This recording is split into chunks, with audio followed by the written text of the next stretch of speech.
Iris life sciences दोस्तों, इसके Q3 के नंबर्स आ चुके हैं। कैसे रहे नंबर्स को देखिए, इस स्टॉक को लेकर के बहुत सारी बातें हो रही थी कि भाई स्टॉक क्या करेगा, कैसे करेगा, लेकिन जैसा कि मैं हमेशा कहता हूं, Q3 के नंबर्स आने वाले हैं। इसके बाद या तो स्टॉक रॉकेट बनेंगे या एक भयंकर गिरावट दिखाएंगे, खास करके फार्मा कंपनीज। तो उसके लिए सीधा लेके चलता हूं रिजल्ट की तरफ। आप देखें, रेवेन्यू फ्रॉम ऑपरेशंस देखेंगे, सेल्स ऑफ प्रोडक्ट देखेंगे। देखिए ये मिलियंस में तो एक पॉइंट हमें इधर करना पड़ेगा, 417.8 करोड़ रुपीस। ठीक है, एक क्वार्टर पहले देखेंगे तो ये 455 करोड़ था। बहुत बड़ा झटका है दोस्तों। मुझे ये लग रहा है कि इरिस लाइफ साइंसेज की गिरावट कल बहुत भयंकर होने वाली है। एक साल पहले देखेंगे तो ये 328 करोड़ थे, यानी ईयर ऑन ईयर तो बढ़ोतरी है, लेकिन क्वार्टर ऑन क्वार्टर एक बड़ी गिरावट है। ऑपरेटिंग इनकम देखेंगे तो यहाँ 5.4 करोड़ है दोस्तों, क्योंकि मिलियंस में तो एक पॉइंट इधर करना पड़ेगा, और यहाँ मात्र 5 करोड़। और जब आप इन दोनों को जोड़ेंगे तो रेवेन्यू फ्रॉम ऑपरेशन जो निकल के आएगा दोस्तों, वो है आप कह सकते हैं 423 करोड़, जो पिछले क्वार्टर में 460 करोड़ था। गिरावट, यहां पर भी गिरावट। बात करें अदर इनकम की तो यहां 2 करोड़ रुपए रही है, जो पिछले क्वार्टर में 5 करोड़ थी।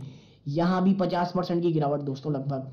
और जब इन सबको जोड़ेंगे, टोटल इनकम जो निकल के आती है दोस्तों, वो है 425 करोड़, जो पिछले क्वार्टर में मात्र 465 करोड़ थी दोस्तों।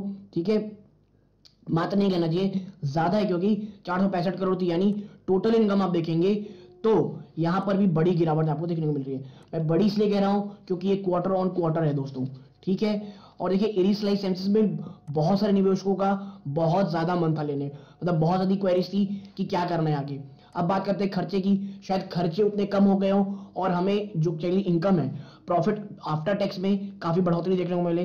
कॉस्ट ऑफ मटेरियल देखेंगे तो यहाँ 33 करोड़ रहा है, जो पिछले क्वार्टर में 41 करोड़ था, यानी यहाँ बड़ी राहत मिलते हुए।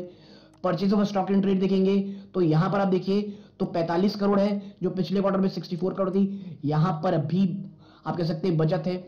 चेंज इन इन्वेंट्रीज में देखेंगे तो यहां 10 करोड़ का खर्चा है, जो कि पिछली बार पॉजिटिव आप कह लीजिए 30 लाख थी, यानी यहां पर एक थोड़ा डेंट पड़ते हुए। बात करें एम्प्लॉय बेनिफिट एक्सपेंस की तो ये 87 करोड़ रहा है, जो पिछले क्वार्टर में 95 करोड़ था, यानी यहां पे बचत हुई है। और आखिरी में आप देख लिए तो आप देखेंगे अदर एक्सपेंसेस, तो ये इस बार 110 करोड़ रहे हैं, जो पिछले 108 करोड़ थे। और जब हम सबको जोड़ेंगे तो जो टोटल एक्सपेंसेस दोस्तों वो आए हैं 318 करोड़, जो पिछले क्वार्टर में 344 करोड़ थे। आप एक चीज समझिए, ये फार्मा सेक्टर के लिए बहुत बहुत ज्यादा अच्छी खबर है कि जो कॉस्ट ऑफ मटेरियल है दोस्तों वो नीचे आया है।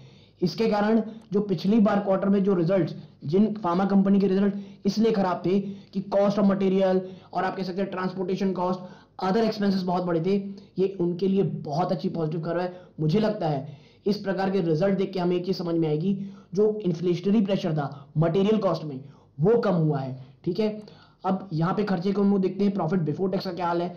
तो देखिए प्रॉफिट बिफोर टैक्स देखेंगे आप तो इस बार 106 करोड़ रहा है, जो पिछली बार 120 करोड़ था, यानी यहां पर साफ गिरावट है दोस्तों। और ये गिरावट बढ़ सकती थी अगर खर्चे बढ़ते, खर्चों में कमी आई है दोस्तों। तो ये कॉस्ट ऑफ मटेरियल कंज्यूम से अच्छी चीज है दोस्तों। मुझे ये लग रहा है कि भले इरिस लाइफ साइंसेज में आपको शायद गिरावट देखने को मिले, क्योंकि देखिए शायद इसीलिए रहता है भाई, जिस तरह के सौदे होंगे उस तरह की बातें होंगी, लेकिन गिरावट हो सकती है दोस्तों।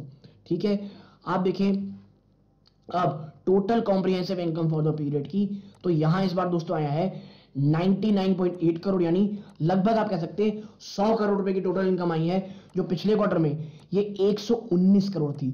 यानी सीरियसली दोस्तों 20% क्वार्टर ऑन क्वार्टर की गिरावट है दोस्तों। और ईयर ऑन ईयर आप देखेंगे तो आप कह सकते हैं ऑलमोस्ट सेम है, यानी यहां पर भी लगभग गिरावट है दोस्तों, 100 करोड़ से 99.8, यानी year on year quarter on quarter दोनों में इस तरह पे नेट प्रॉफिट में आपको डेंट मिल रहा है। और यही कारण है दोस्तों, आप देखिए जो ईपीएस है दोस्तों वो देखिए 8.84 से घट करके 7.49 हो गई है, और 7.41 से अब इसके बड़ी है, बट एग्जैक्टली उसी के आसपास है दोस्तों। वाकई में रिजल्ट खराब है, लेकिन मुझे एक अच्छी चीज ये लग रही दोस्तों कि जो असर होना चाहिए अन्य फार्मा कंपनीज में वो उतना ज्यादा नहीं होगा दोस्तों।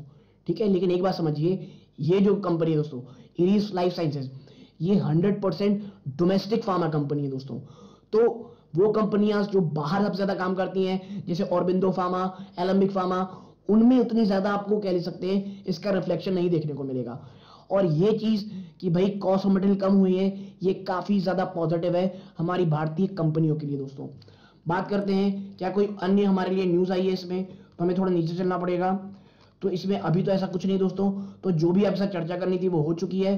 तो यदि आपको ये एनालिसिस पसंद आई हो इस रिजल्ट की, 1 सेकेंड में यहाँ देख लूँ, कुछ और हमारे लायक तो बात नहीं है यहाँ पे भाई। यहाँ वही लिखा गया है यहाँ पे दोस्तों कि भाई इनका 100% जो एक्विजिशन था Oaknet health care private limited में, known as Aris Oaknet health private limited obtain control of May 12, 2022, ये सब कहा जा रहा है, ऑलरेडी पुरानी खबरें हैं। तो ऐसी कोई मुझे भी न्यूज नहीं दिख रही, कोई और होगी तो आगे चल के आपके साथ शेयर जरूर करेंगे दोस्तों। तो यहां तक जुड़े रहे, इस बात का बहुत बहुत धन्यवाद। ये इस वीडियो का अंत है। जय हिंद दोस्तों।